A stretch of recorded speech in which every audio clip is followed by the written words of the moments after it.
Hello, good morning. Today my friends and I will tell to you about Manuel Quintín Lame.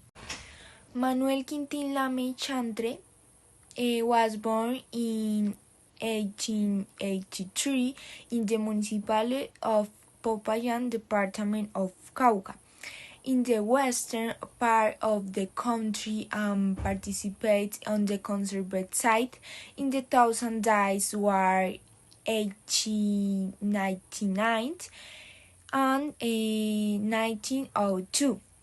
He was an indigenous Colombian, but not just any Colombian. I speak of Spanish and NASA, a Catholic versed in the love of the rights, but also in the cosmovision and knowledge of his elders.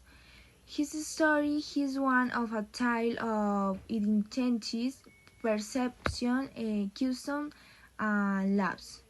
The Thousand Days War was a time when Paris merchantship was something that was interested more than anything else. And his brother Feliciano was killed by Libreto. Manuel Quintín Lame was an enlightened man. He learned to read and write during his military life, where he also began to learn about the life. In that he was essentially self-taught, for example, by reading books such as El abogado en su casa, a manual of a law for the common man. Over time, Quintín Lame gained legitimacy and support among large sectors of the indigenous communities in certain areas of the country. He was named head and representative of the significant number of indigenous cabildos, which caused him problems with the landers and local and departmental authorities in Cauca, who saw him as a threat.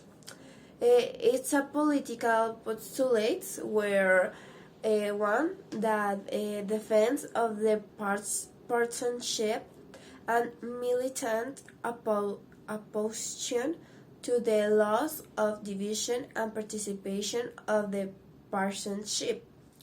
Two, its consolidation of the indigenous cabildo as the center of the authority and the basis of their organization. 3 is recovery of the lots, the launders, and a disavowal of all titles that were not based on royal decrees. The petition postulate is the liberation of the tarasgueros by means of their refusal to pay taraje or any other personal tribute.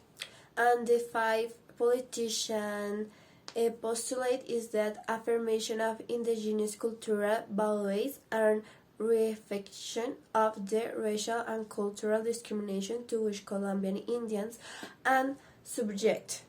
Castillo, 1971, of the 18th cycle.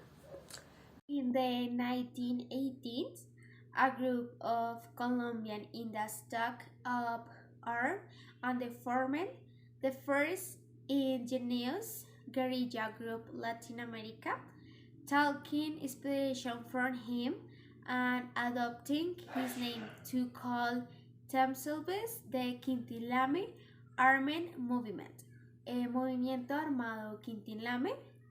In objects was also the protection and ancestral territories in Cauca, recovery of land, expression of resguardos, defenses of indigenous authorities, and the right to autonomous organization of the communities. Over time, Quintín Lame gained legitimacy and support amongst sector of the indigenous community in the certain area of the country. He was named it and represent of a significant numbers of Indonesian cabildos. Their threat to take up the indigenous cause at the time when most of the indigenous populations were very burned and had no rights. They have a very clear understanding of what is to be indigenous, he say first.